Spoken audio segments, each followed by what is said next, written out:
Mari kita berdoa terlebih dahulu. Bapa, terima kasih Tuhan Yesus, di mana Engkau sungguh baik, Engkau sudah pimpin kami sepanjang hari. Tak terasa Tuhan, kami sekarang masuk dalam memperingatkan akan masa-masa kesengsaraan Engkau yang disebut Jumat Agung Tuhan, di mana biarlah hari ini kami boleh memperingati penderitaan Engkau. Engkau rela mati bagi kami.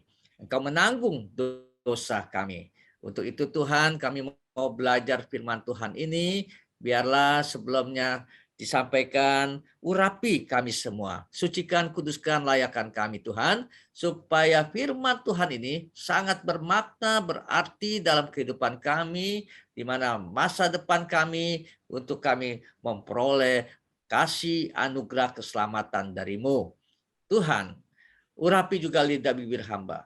Apa yang disampaikan ini berasal dari Engkau. Mari Tuhan, berbicaralah.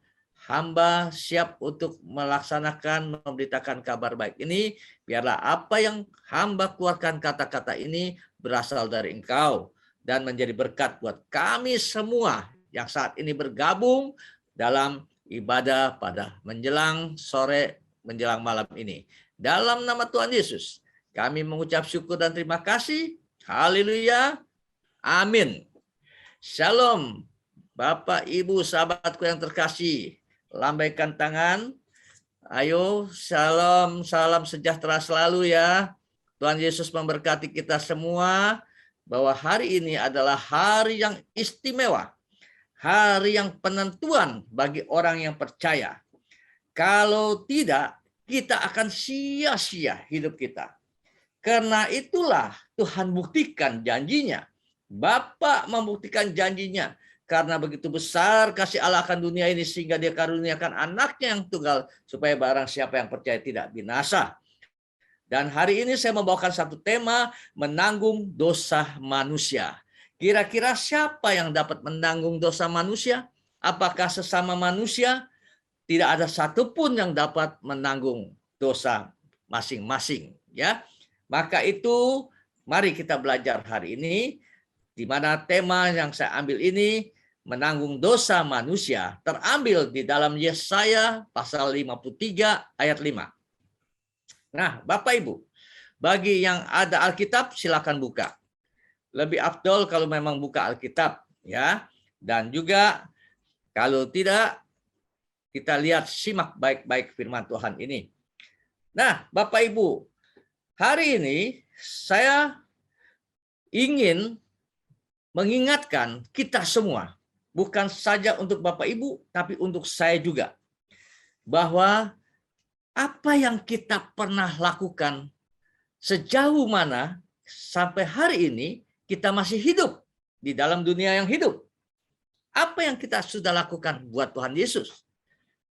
Karena kita tahu bahwa hari ini adalah hari yang istimewa, adalah hari yang penentuan bagi orang percaya. Yaitu dikatakan hari penderitaannya. Dia yang disebut Jumat Agung. Dan Bapak Ibu, kita lihat dulu ayatnya. Yesaya pasal 53 ayat 5 ya.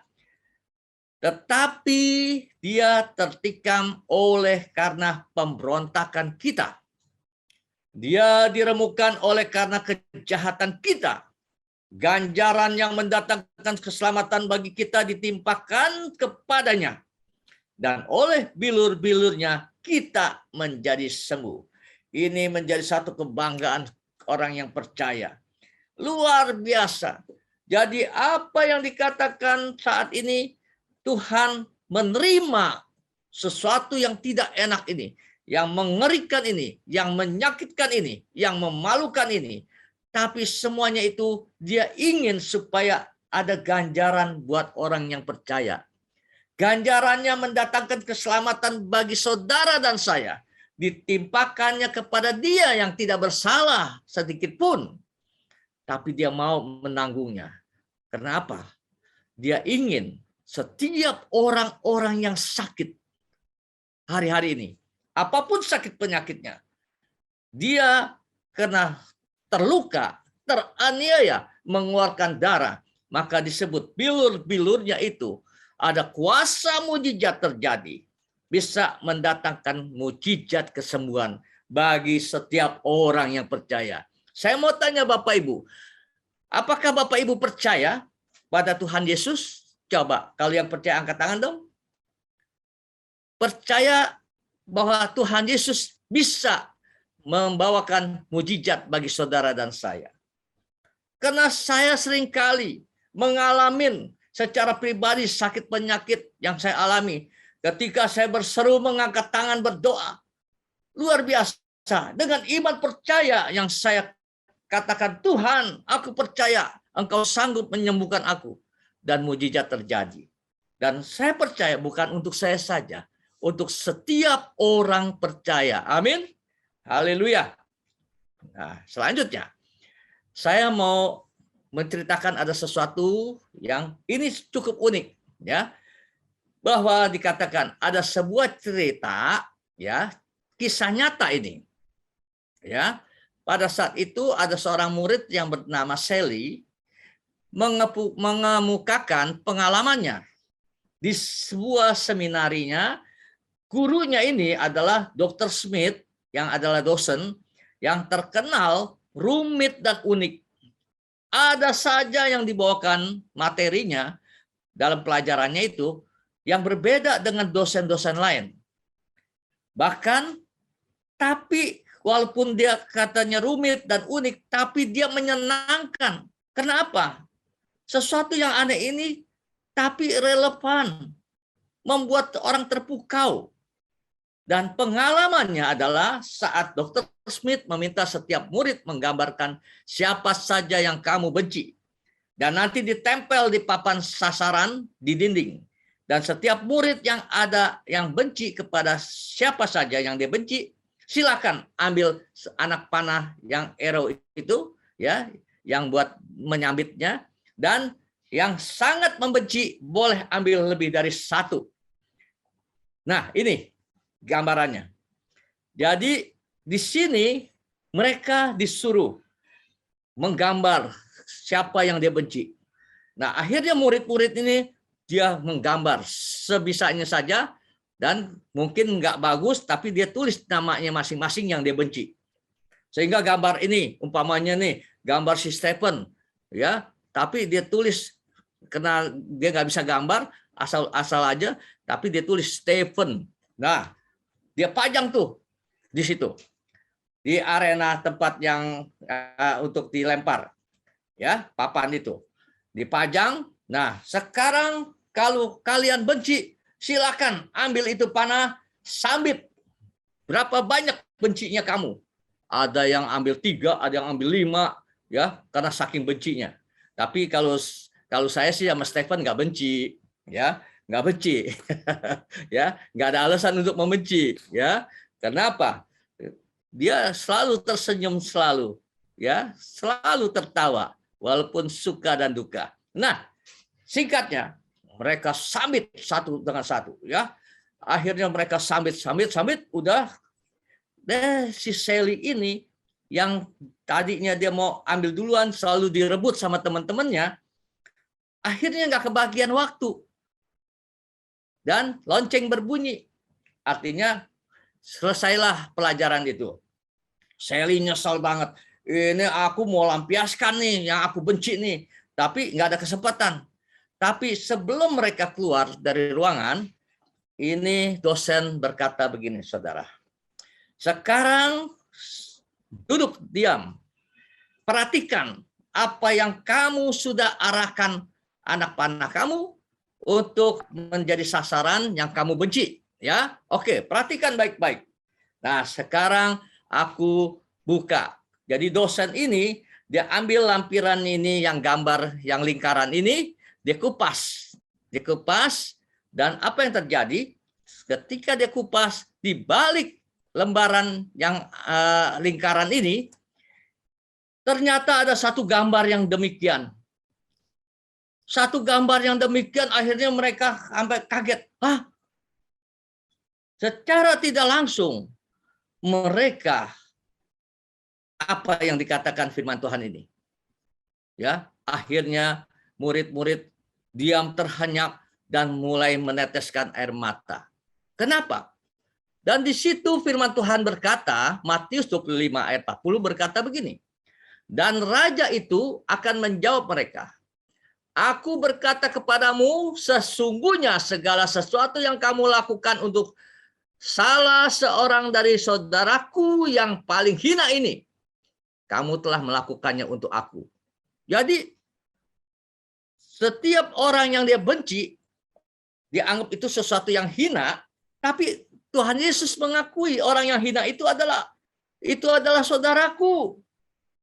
Jadi pada saat itu engkau lakukan untuk dia, sama juga engkau melakukan untuk aku. Jadi tanpa disadari bahwa orang-orang yang benci kepada siapa saja, apalagi dia membalas dendam, sama juga dia sudah melukai hati Tuhan. Melukai Tuhan. Sehingga pada saat dia lihat gambar Yesus, waduh jadi bonyok di sini, nggak keruan. Ya, ada bolong apa segala macam. Jadi pokoknya berantakan. Tapi tampak gambar Yesus itu masih kelihatan. Di situ menyesalah murid-murid. Uniknya dosen ini luar biasa. Maka itu mengingatkan kita hari ini. Sejauh mana kita ada benci kepada siapa saja. Sejauh mana kita melakukan yang tidak baik kepada siapa saja. Sama juga melakukan kepada Tuhan. Jangan sampai Tuhan kita aniaya lagi. Mereka 2000 tahun yang lalu sudah menganiaya Tuhan Yesus, menolak Tuhan Yesus. Padahal Tuhan Yesus itu apa sih yang dia lakukan? Bayangkan betapa sedihnya kalau kita mengingat tentang Yesus ini.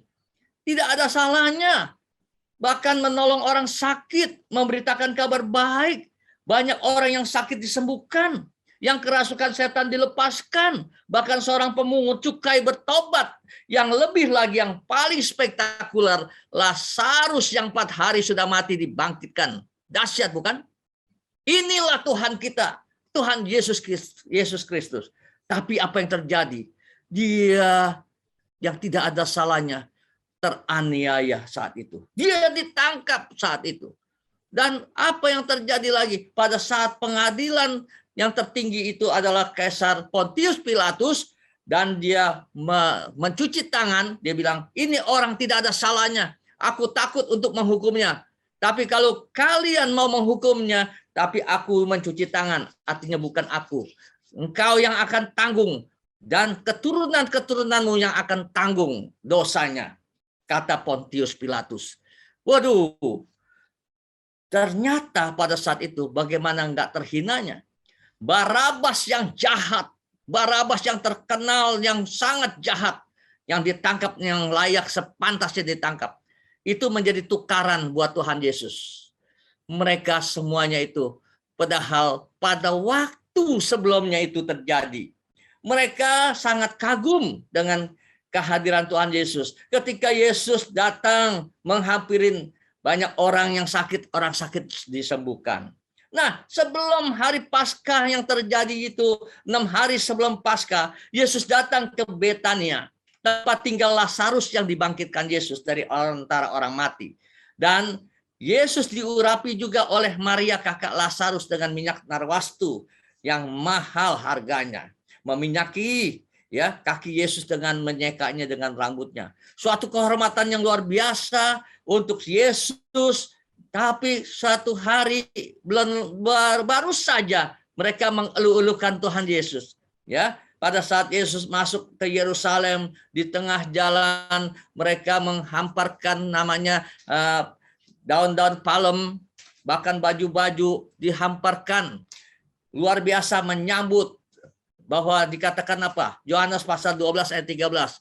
Mereka ambil daun-daun palem dan pergi menyongsong dia sambil berseru-seru, Hosana, diberkatilah dia yang datang dalam nama Tuhan, Raja Israel.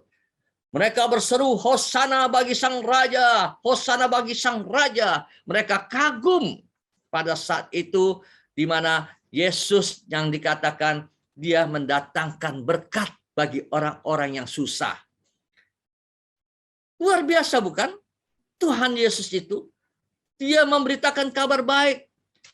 Bahkan juga dikatakan dia itu ya, mengusir setan-setan. Tapi apa yang terjadi ketika pengadilan itu dihadapkan di Pontius Pilatus? Maka apa yang terjadi? Kita lihat, coba cuplikannya sebentar.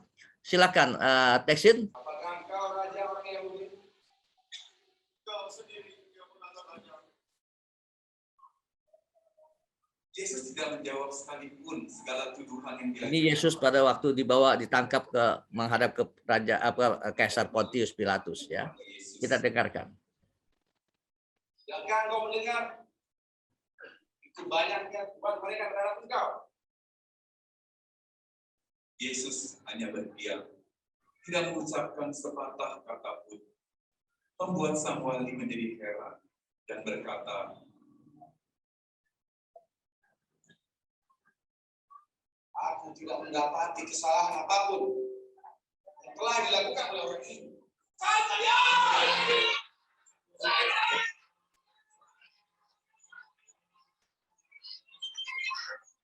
Pernyataan Pilatus menjadi sia-sia belaka. Mereka tetap ingin Yesus untuk dihukum mati, untuk disalibkan. Jikalau begitu, aku tidak bersalah terhadap darah orang ini, darah Yesus dari Galilea, melainkan ditanggungkan atas kalian dan anak-anak kalian.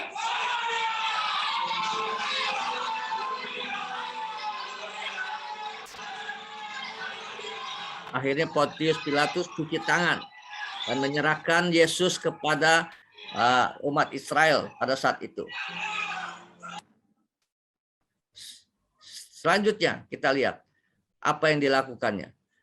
Dikatakan, salibkan dia, salibkan dia. Betapa sedihnya bukan? Pertama kita diagungkan. Maka itu Bapak Ibu, kita harus menyadari hal ini. Bahwa seandainya kita yang digitukan sama orang, kita disanjung, kita dibanggakan, kita diperdulikan, ya. Tapi apa yang terjadi tidak lama kemudian dicampakkan, diludahi, dihina, disiksa, disalibkan, padahal dia, Yesus ini, sedikit pun tidak ada salahnya, tetapi dibuat seperti orang yang kena kutuk. Coba, kalau kita terjadi dalam diri kita, apa yang terjadi? Coba bayangkan. Tapi semuanya itu Yesus, dia rela, dia menanggung derita itu. Oleh karena apa? Oleh karena cinta kepada kita semua. Karena kita adalah ciptaannya. Sahabatku yang terkasih dalam Tuhan. Nah, ini saya mau ceritakan lagi seperti tadi Stensi Natania sedikit mengupas tentang kesaksian bahwa dikatakan dia selalu menangis dengan kalau ada film The Passion, ya, The Passion. Dia selalu menangis kalau nonton itu. Nah, ini luar biasa. Ini ada kejadian yang kisah nyata lagi. Bahwa industri Co-ID ini adalah perusahaan dari Hollywood yang sutradaranya ditanganin oleh yang aktor terkenal Mel Gibson. Dia ambil seorang aktor yang di Hollywood juga, namanya Jim Caviezel. Jim Caviezel dibuatlah tahun 2004 ini bahwa film tentang Yesus ini, The Passion of the Christ.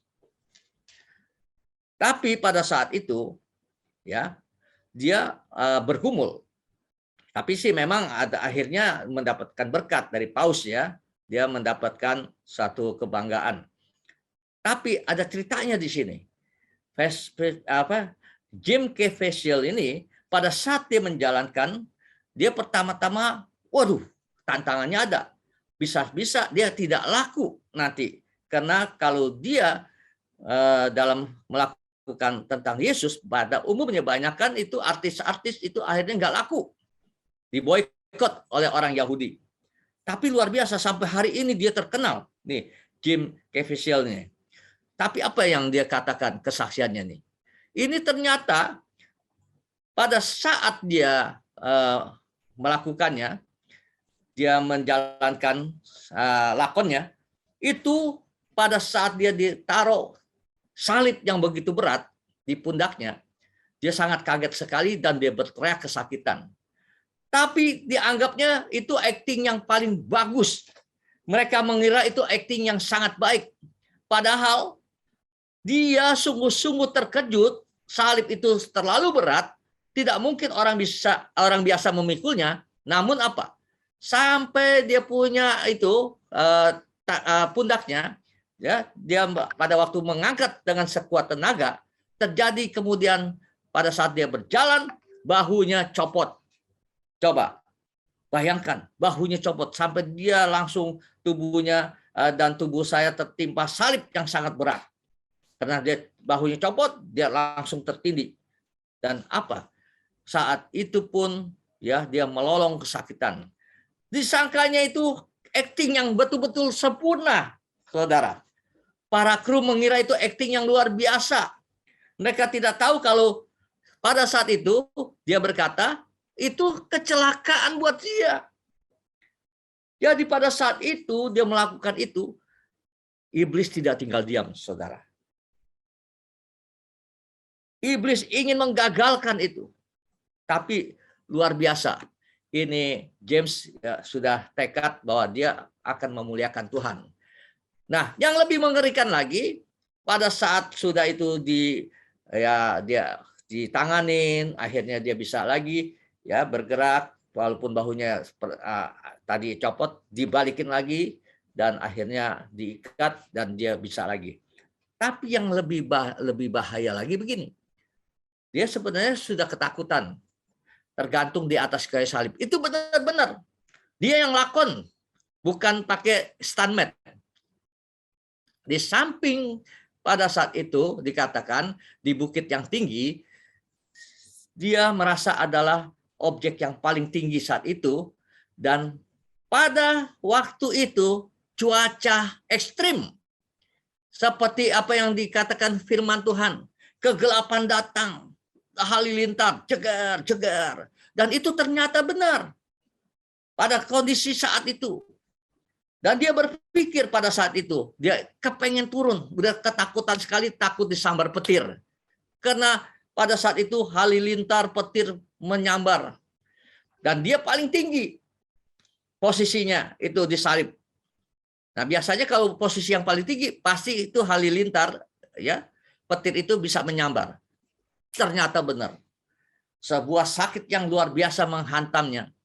Dan dia melihat satu cahaya yang silau dan suaranya menggelegar sangat kencang, dan itu dia langsung tidak sadarkan diri. Nah, ini lagi, setan tidak senang dengan adanya pembuatan film seperti ini. Dia lakonin pada saat itu betul-betul dia menghayatin bagaimana dirinya itu adalah Yesus. Dan apa yang terjadi? Memang iblis tidak tinggal diam, dia kesambar. Namanya orang kesambar petir pasti kan mati. Betul nggak? Jelas-jelas sampai dia rambutnya sampai keribo, ya, hitam gosong. Dia kena kesambar itu petir. Dan apa yang terjadi? Kru semua bingung. Waduh, mati deh orang ini.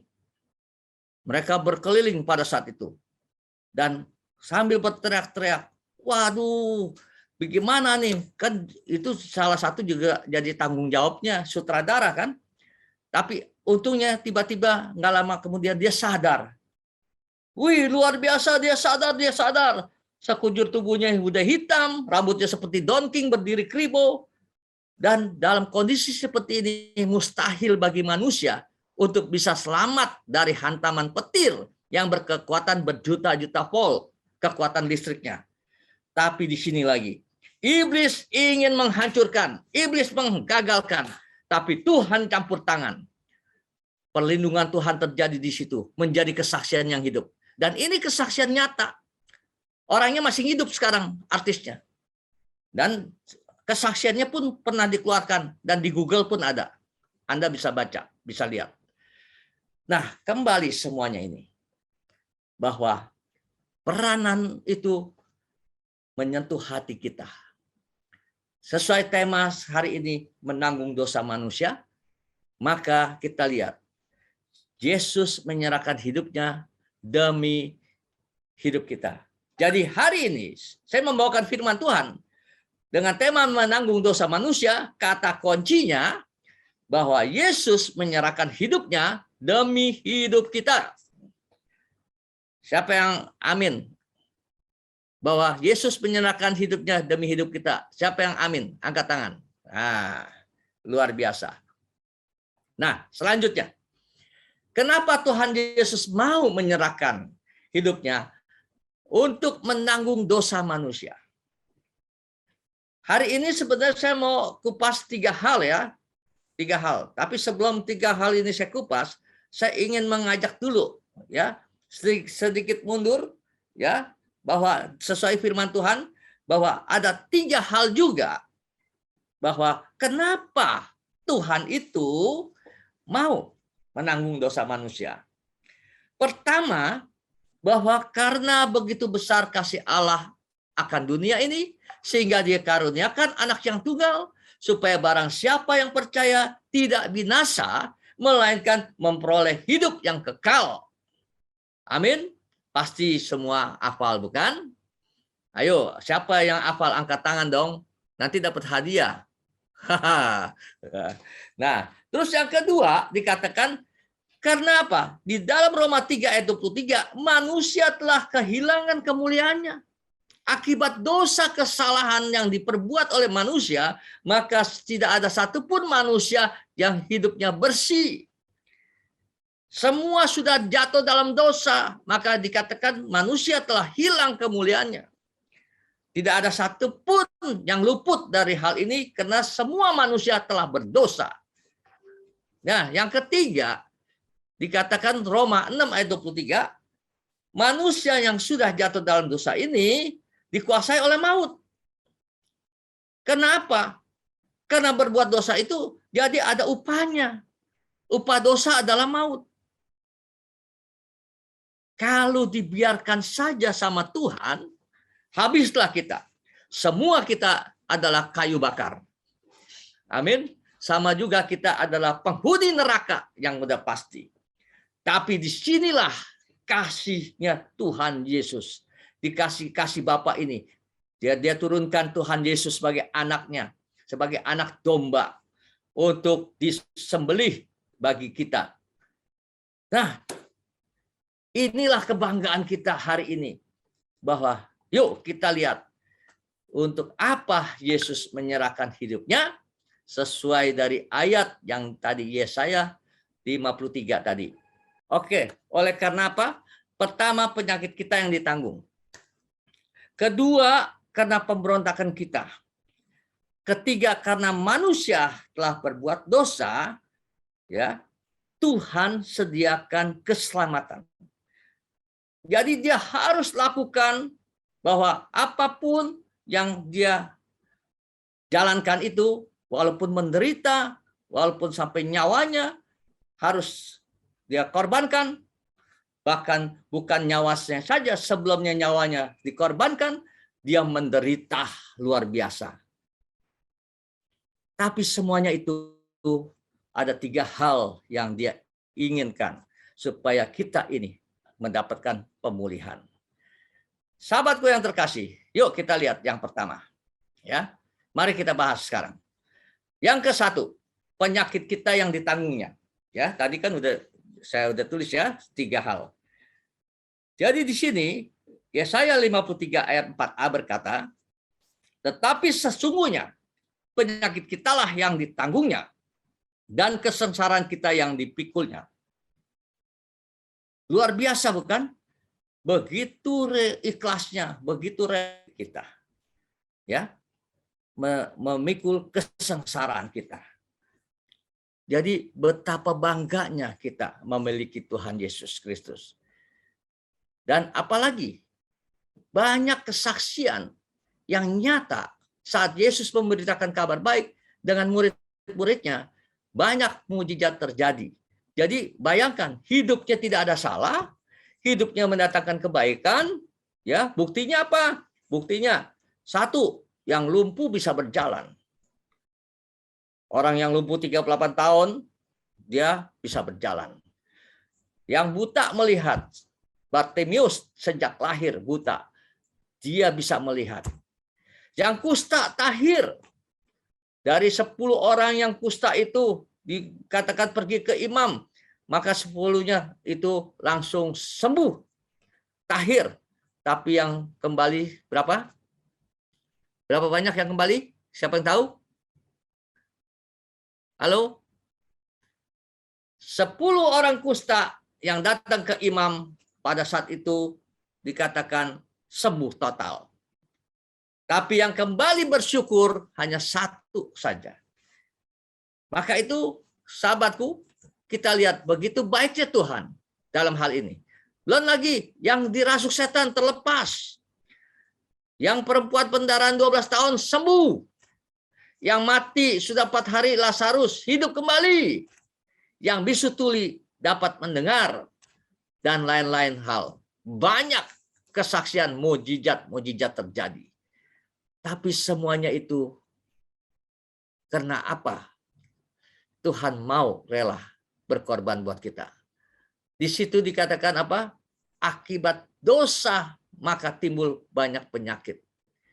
Banyak orang menderita karena sakit penyakit. Tuhan tahu manusia tidak berdaya. Maka dia rela tubuhnya hancur, mengeluarkan bilur-bilurnya. Dan ternyata bilur-bilurnya ini mendatangkan apa? 1 Petrus 2 ayat 24 berkata apa? Ia sendiri telah memikul dosa kita di dalam tubuhnya di kayu salib. Supaya kita yang telah mati terhadap dosa, hidup untuk kebenaran, oleh bilur-bilurnya kamu telah sembuh. Kembali lagi, bilur-bilur Tuhan Yesus. Bagi orang yang percaya, sahabatku yang terkasih, apapun sakit penyakit yang sedang kita alami hari-hari ini, percaya, Tuhan Yesus sudah tanggungnya. Tuhan Yesus sudah ambil alih semuanya. Tinggal, sungguhkah kita memohon kepada Dia? Sungguhkah kita berharap pada Dia? Sungguhkah kita percaya mujizat akan terjadi kepada kita ketika kita berseru pada Dia? Itu tergantung dari kita masing-masing. Maka itu firman Tuhan katakan bahwa Ia sendiri telah memikul dosa kita di dalam tubuhnya di kayu salib. Supaya kita yang telah mati terhadap dosa hidup untuk kebenaran, oleh bilur-bilurnya kamu telah sembuh. Siapa yang percaya angkat tangan? Ayo, siapa yang percaya angkat tangan? Amin. Oke. Jadi mujizat masih ada sampai hari ini. Amin. Bapak, Ibu, sahabatku yang terkasih dalam Tuhan. Luar biasa Tuhan kita ini. Tetapi sesungguhnya penyakit kita lah yang ditanggungnya dan kesengsaraan kita yang dipikulnya. Padahal kita mengira Dia kena tulah, dipukul dan ditindas Allah. Tetapi Dia tertikam oleh karena pemberontakan kita. Dia diremukkan oleh karena kejahatan kita. Ganjaran yang mendatangkan keselamatan bagi kita ditimpakan kepadanya. Dan oleh bilur-bilurnya kita menjadi sembuh. Itu ditegaskan oleh Nabi Yesaya. Coba renungkan. Yesus menanggung derita seperti itu. Kira-kira pantaskah? Kira-kira saya percaya kalau kita betul-betul merasakan ya bahwa kita tahu Tuhan Yesus itu baik. Tuhan Yesus itu tidak ada salahnya. Dan tidak pantas Dia menderita. Dan kita renungkan hari ini. Apakah yang kita lakukan? Apakah kita masih melakukan sesuatu dosa kesalahan sehingga Tuhan Yesus merasakan menanggung lagi? Nah, inilah sebagai orang percaya mengingatkan akan peringatan Jumat Agung ini adalah semata-mata apa? Membangkitkan iman rohani kita untuk menyadari bahwa hidup kita jangan sampai berbuat dosa, jangan sampai jatuh lagi dalam dosa, tapi mari kita bentuk sesuatu yang baru supaya kita betul-betul menjadi kebanggaan Tuhan. Dan kita pantas menerima ganjaran itu. Jadi tidak sia-sia Tuhan berkorban buat kita. Amin. Sahabatku yang terkasih. Artinya, kalau seandainya terjadi Tuhan Yesus tidak mau menderita, apa yang terjadi? Tidak ada satu orang pun manusia yang dapat masuk dalam kerajaan sorga. Oleh karena manusia telah jatuh dalam dosa, oleh karena kasih karunia Tuhanlah diberikan anak yang tunggal, supaya barang siapa yang percaya tidak binasa. Maka dikatakan, lihatlah anak domba Allah yang menghapus dosa dunia ini, kata Yohanes Pembaptis. Ya, luar biasa. Maka itu dikatakan Yesus mati bagi kita sebagai domba anak Allah yang disembelih untuk menebus dosa manusia.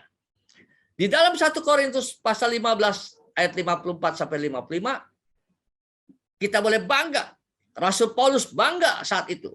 Dia sekarang baru mengerti bagaimana Tuhan Yesus itu. Dulu dia jahat, dulu dia menganiaya orang-orang Kristen, pengikut-pengikut Yesus. Nah, ketika dia berjumpa sama Tuhan Yesus, disitulah baru dia mulai mengerti siapakah itu Yesus. Dan baru dia mengerti Yesus mati di kayu salib. Dia berkata apa? Bahwa dia sudah melaksanakan tugasnya, mengalahkan maut. Maka firman ini di dalam 1 Korintus pasal 15 ayat 54 sampai 55 ini ditekankan oleh Rasul Paulus. Maut telah ditelan dalam kemenangan.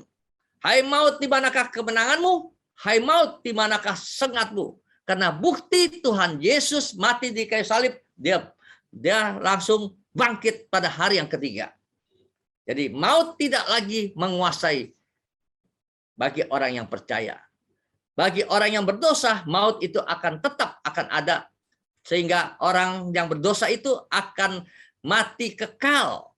Tapi ketika orang yang percaya pada Tuhan Yesus yang hidupnya lahir baru, maka dikatakan maut telah ditelan oleh kemenangan Tuhan Yesus.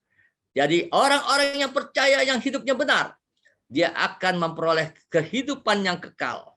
Karena maut tidak bisa menguasai lagi. Memang kita akan mati, sahabatku. Kita sesuai usia kita, waktu kita di dunia ini, ya, bahwa tubuh kita itu tidak bisa selamanya. Dan kita akan mati. Tapi mati orang percaya sama juga orang yang sedang tidur. Ketika dia menusin, sudah ada di dalam kerajaan sorga. Tapi orang-orang yang hidupnya tidak benar, hidupnya di dalam kebebalan, maka dia akan pada saat dia mendusin, pada saat setelah dia mati, dia ada di neraka dalam masa penganiayaan yang abadi. Waduh, mengerikan. Maka itu diingatkan hari-hari ini. Ayo, kita jangan berbuat dosa. Ayat 57 berkata apa? Tetapi syukur kepada Allah yang telah memberikan kepada kita kemenangan oleh Yesus Kristus Tuhan kita. Kalau bukan Tuhan Yesus yang turun ke dunia, kita orang yang dikatakan hidup di dunia ini tidak ada satupun yang akan selamat. Tapi bersyukur kepada Allah, dia tepatin janjinya. Dikatakan Yohanes pasal 3 ayat 16 katakan tadi, karena begitu besar kasih Allah akan dunia ini, sehingga dia karuniakan anak yang tunggal, supaya barang siapa yang percaya tidak binasa, melainkan memperoleh hidup yang kekal, yaitu saudara dan saya. Amin. Amin, percaya bahwa kita memperoleh hidup yang kekal. Coba angkat tangan, siapa yang percaya? Karena begitu besar kasih Allah sudah menebus dosa kita. Amin. Haleluya. Selanjutnya, oleh karena pemberontakan. Yang kedua ini dikatakan apa? Oleh karena pemberontakan kita. Jadi Yesus mati menderita, dikatakan yang kedua ini oleh karena pemberontakan kita. Maka itu coba kita sadari, pemberontakan apa yang kita sudah lakukan. Berbicara mengenai pemberontakan adalah begini, sahabatku, Bapak Ibu, coba simak baik-baik. Yang pertama, tidak menghormati Tuhan. Kita dikatakan, oh, sekarang saya sudah jadi murid Tuhan Yesus. Oh, saya sudah rajin ke gereja. Oh, saya sudah banyak berdoa. Tapi ternyata kehidupan hari-harinya masih melakukan dosa diam-diam. Sembunyi-sembunyi melakukan dosa. Nah, itu sama juga tidak menghormatin Tuhan. Jangan alasan, ya namanya aku nih tubuhku lemah. Kan kalau dicubit sakit, itu bohong. Kalau orang yang percaya Tuhan Yesus, yang kita Tuhan Yesus, dia menghormati Tuhan. Kalau orang yang menghormati Tuhan, dia tidak berani melukai perasaan Tuhan. Maka itu banyak hari-hari ini pemberontak-pemberontak yang dikatakan, yang bilang, oh saya percaya Tuhan Yesus, gitu. Bukan jaminan perkataan saya percaya Tuhan Yesus. Tapi kalau jaminan adalah orang yang percaya Tuhan Yesus itu menghormati Tuhan. Tidak mau melakukan dosa lagi. Ya, yang kedua, dia tidak melanggar perintah Tuhan. Yang ketiga, dia itu taat. Bukannya tidak taat. Orang yang memberontak itu tidak taat. Tapi kalau kita yang betul-betul pencintai Tuhan Yesus, menghormati Tuhan, kita harus taat akan perkataan Tuhan. Amin. Nah, yang keempat, janganlah sujud menyembah ilah-ilah lain. Banyak hari-hari ini, karena mungkin nih ada yang saya dengar nih, ya. Waduh, saya ini sekarang ini butuh biaya, butuh keuangan, dan usaha saya kok makin hari makin merosot. Nah, ada yang ajak begini, ya. Dikatakan, oh, ke Gunung Anu, ke hutan Anu, kita sujud menyembah dia, engkau akan diberikan kekayaan. Aduh, itulah orang yang dikatakan sudah kenal, sudah percaya Tuhan Yesus, tapi masih melakukan penyimpangan, sujud menyembah ilah-ilah lain. Itulah yang dikatakan pemberontak. Makanya tidak heran kalau dikatakan kalau sudah menjadi pemberontak, bagaimana diberkati Tuhan. Padahal pada saat dia menyembah ilah-ilah lain, ada tuntutan. Ya, maaf, ada orang yang ke gunung minta kaya, dikasih kaya, tapi akhirnya ada korban. Anaknya lah mungkin jadi tumbal, atau siapa kayak teman saya yang di Bandung, ya, pada waktu sebelum dia bertobat, luar biasa usahanya, rame tokonya. Tapi kenyataan suatu ketika mulai dia punya suhunya mati. Suhunya itu tidak bisa lagi memberkatin dia dengan caranya dia. Dan akhirnya mulai datang kebangkrutan. Dan tahu gara-gara apa? Gara-gara sesajennya terlambat. Setiap tahun ada aja tuh yang namanya anak buahnya meninggal. Tapi meninggal tidak di tempat itu, meninggalnya di kampung. Jadi pada saat dia sakit keras disuruh pulang. Jadi seolah-olah kan matinya kan di keluarganya kan, bukan di perusahaan itu.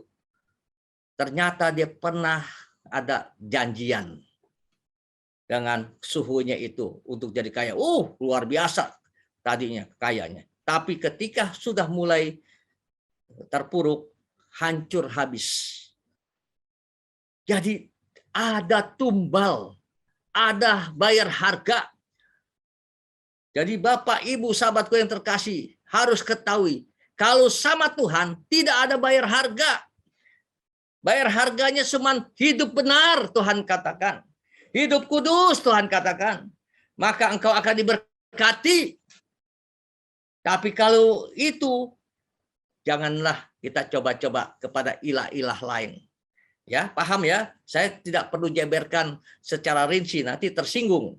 Ya, betul ya? Bagi yang animisme itu tersinggung nanti. Tapi mari sujudlah kepada Tuhan yang kita sembah, Tuhan yang hidup. Nah, yang kelima, kalau orang yang pemberontak ini adalah suka berbuat dosa. Tuhan ampunin saya pagi nih. Berdoa, Tuhan ampunin saya. Malam kumat lagi. Ya, bagaimana jadinya? Masih berbuat dosa lagi, berbuat dosa. Sama juga tidak menghormati Tuhan. Itu adalah seorang pemberontak di mata Tuhan. Karena itu manusia telah hilang kemuliaannya dan menerima maut. Itu di dalam Roma 3 ayat 23 dan Roma 6 ayat 23. Jadi Bapak Ibu sahabatku yang terkasih, mari kita sudah bangga dikatakan apa? Yesaya 53 ayat 5, tetapi dia tertikam oleh karena pemberontakan kita.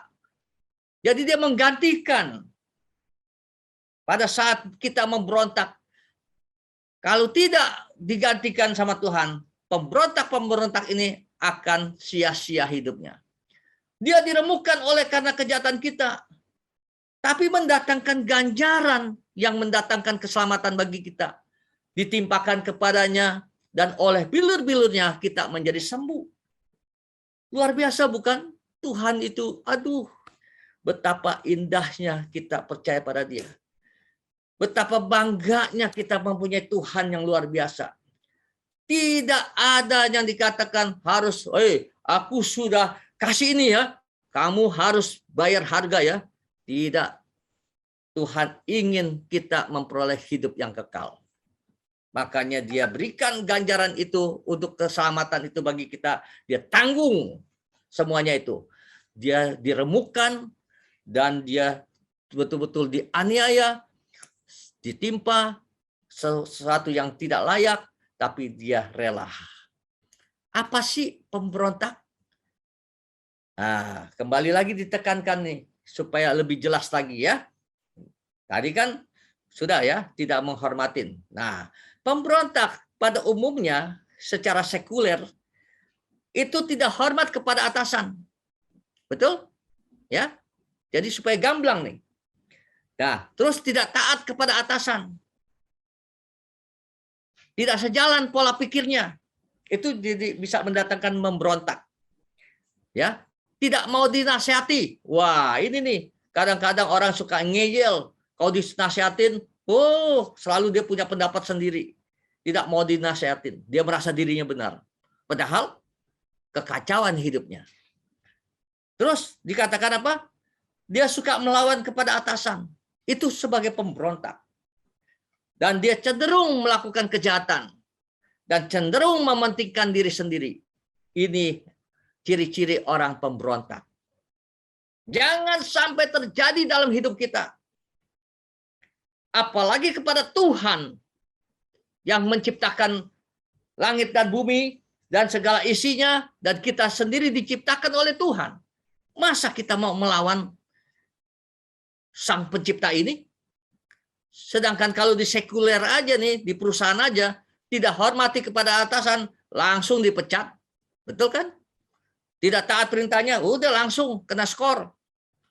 Tidak sejalan pola pikirannya, udah cabut aja lu, keluar. Nggak usah lagi di perusahaan ini. Apalagi tidak mau dinasehati. Udah, silakan lu, rasakan sendiri. Seringkali ini, di dalam rumah tangga, anak-anak yang suka ya kurang ajar sama orang tua, tidak mau dinasehati. Hati-hati. Orang yang tidak mau dinasehati akan gampang mudah jatuh dalam dosa. Nah, ini ciri-ciri secara sekuler, ya. Maka itu pemberontak itu seperti ini. Jadi jangan sampai terjadi dalam hidup kita sebagai orang yang percaya.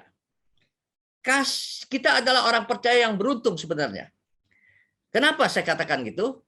Karena kasih karunia dan kemurahannya kita dihapus dosa-dosanya, ya, kita telah dihapus dosa-dosanya sebab kita telah ditebus oleh Yesus. Di mana Yesaya 44 ayat 22 berkata apa? Aku telah menghapus segala dosa pemberontakanmu seperti kabut diterbangkan angin, dan segala dosamu seperti awan yang tertiup. Kembalilah kepadaku sebab aku telah menebus engkau. Diingatkan bahwa dosa kita sudah ditebus. Ya, dikatakan seperti kabut yang diterbangkan angin.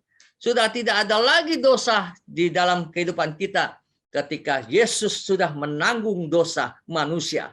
Dia bayar harga, bayar dengan darah yang mahal. Bukan emas dan perak, tapi dengan darahnya dan nyawanya bagi saudara dan saya. Masa kita tidak mau berterima kasih? Masa kita masih mau berontak? 1 Petrus 1 ayat 18 ayat 19 berkata apa? Sebab kamu tahu bahwa kamu telah ditebus dari cara hidupmu yang sia-sia, yang kamu warisi dari nenek moyangmu itu, bukan dengan barang yang panah, bukan pula dengan perak atau emas, melainkan dengan darah yang mahal, yaitu darah Kristus yang sama seperti darah anak domba yang tak bernoda dan tak bercacat.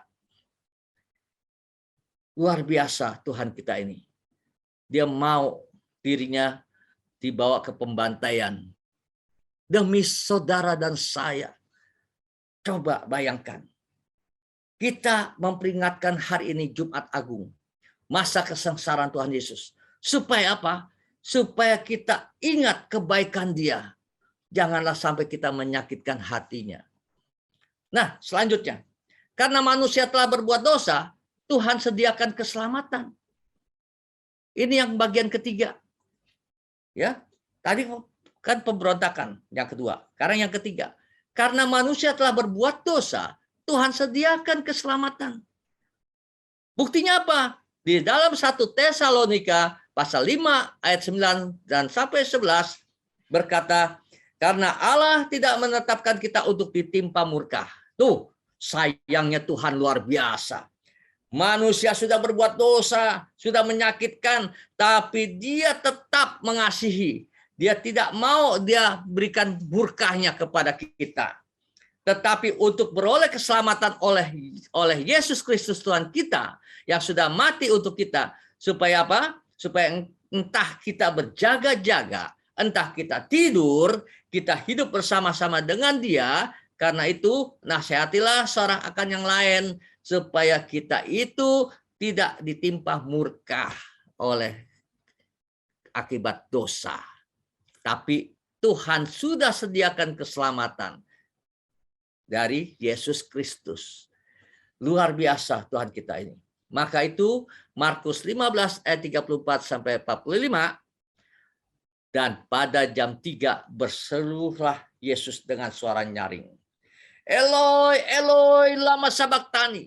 Yang berarti Allahku, Allahku, mengapa engkau meninggalkan aku? Mendengar itu beberapa orang yang berdiam di sekitarnya itu betapa terenyuh hatinya. Bagaimana Bapak Ibu? Yesus menanggung penderitaan begitu menyeramkan. Begitu beratnya Dia menanggung. Sampai Dia sempat pada saat itu berkata, Allahku, Allahku, mengapa engkau meninggalkan aku? Begitu artinya sangat tertekan. Sakit yang dialami penderitaannya saat itu. Sepertinya kok Tuhan diam, Bapa di sorga diam. Tapi memang Dia harus taat. Akhirnya Dia berkata, sudah selesai. Dia serahkan nyawanya pada saat itu. Dia berkata, ini sudah selesai. Maka itu Bapak Ibu sahabatku yang terkasih, Tuhan sudah bayar lunas akan segala dosa-dosa kita, supaya kita diselamatkan. Maka itu mari kita lihat bagaimana ketaatan Kristus. Kita harus contoh sebagai orang yang percaya pada Tuhan Yesus. Di dalam Filipi pasal 2 ayat 1 sampai 11, saya cuplik sedikit aja ayat 8-nya. Dan dalam keadaan sebagai manusia, Ia telah merendahkan dirinya dan taat sampai mati, bahkan sampai mati di kayu salib. Itu mati di kayu salib itu mengerikan, Bapak Ibu. Sangat menderita, mendatangkan kram, ya, mendatangkan kenyerian. Bahkan pada saat itu Yesus darahnya sampai meneteskan habis. Coba dari sekujur kepalanya, sekujur tubuh badannya seluruhnya, sampai tangan kaki semua, punggungnya, semua mengeluarkan darah. Belum lagi dipantek dengan paku. Dan terakhir ditembus, ya, tulang rusuknya, kena hatinya, mengeluarkan darah. Semua keluar darahnya untuk menebus dosa-dosa manusia. Maka itu sahabatku yang terkasih, ini satu contoh. Begitu dia menjadi teladan bagi kita, orang yang percaya. Kenapa? Yesus dia setia atas perintah dari Bapaknya.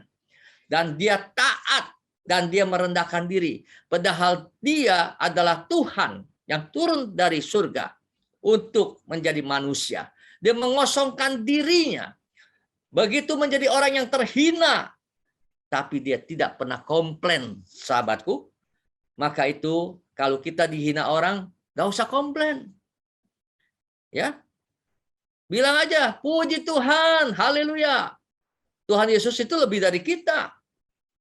Jadi kalau kita sebenarnya, kalau kita percaya Tuhan Yesus, kita harus menjadi contoh mengikuti teladan dari Tuhan Yesus. Dan dia taat sampai mati. Jadi hari ini diperingatkan bahwa kalau kita percaya, kita harus taat sampai mati. Jangan sekali-kali berbuat dosa lagi. Amin.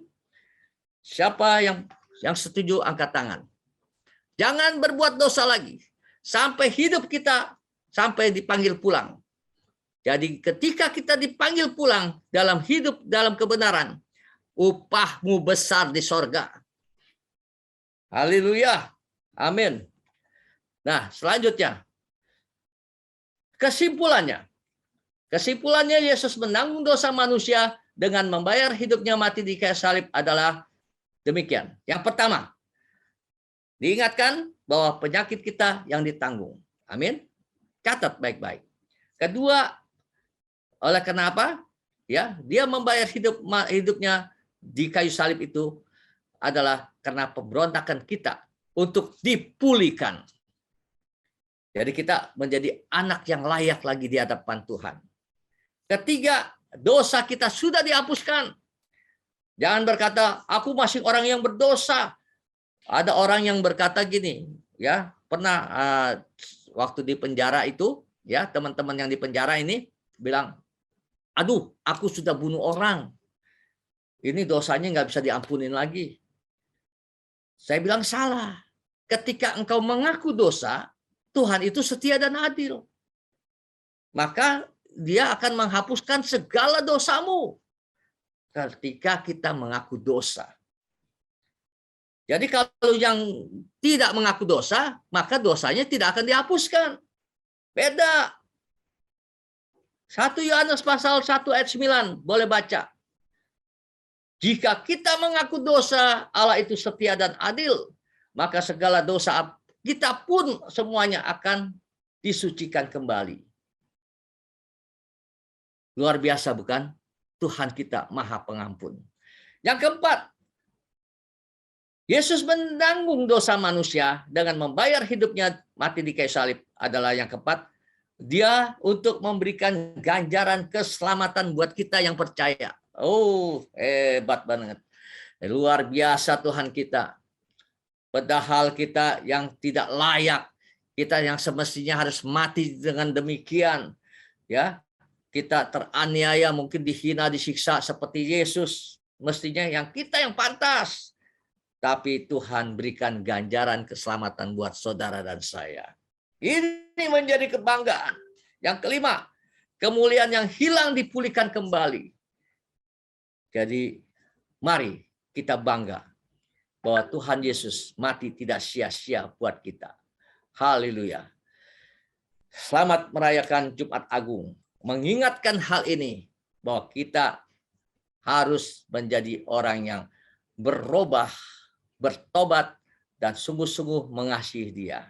Dan selanjutnya, Bapak Ibu sahabatku yang terkasih, nanti kita akan masuk dalam perjamuan yang kudus. Biarlah saat ini kita berdoa terlebih dahulu tentang firman yang sudah dijabarkan ini. Bapa di surga, terima kasih di mana hamba sudah menjabarkan firman-Mu ini tentang bagaimana masa-masa kesengsaraan Engkau yang disebut Jumat Agung ini adalah Jumat yang luar biasa yang menjadi pemenang buat kami orang percaya. Bahwa bukti kasih-Mu Engkau nyatakan. Engkau sudah bayar lunas bagi kami dengan darah-Mu yang mahal. Terima kasih Tuhan. Biarlah firman Tuhan ini yang sudah berhenti berbicara akan berlanjut kepada kami semua masing-masing untuk mengintrospeksi diri kami, untuk kami lebih lagi melekat hati kami, lebih lagi untuk sadar, untuk tidak mau berontak, untuk kami juga tidak lagi menyakitkan hati-Mu Tuhan. Mari Tuhan Yesus, di mana saat ini kami percaya, kalau ada yang sakit, kami sudah sangat yakin dan percaya bilur-bilur-Mu sudah menyembuhkan kami. Dan ketika kami pernah melakukan dosa kesalahan dan dosa-dosa kami sudah dihapuskan, Tuhan, terima kasih Tuhan. Kami bangga memiliki Engkau. Mari firman Tuhan ini akan berhenti bagi saat kami saat ini untuk menyampaikannya, tapi Tuhan akan tertanam di hati sahabat-sahabat kami semua yang ada di Zoom ini. Tuhan Yesus memberkati. Haleluya. Amin.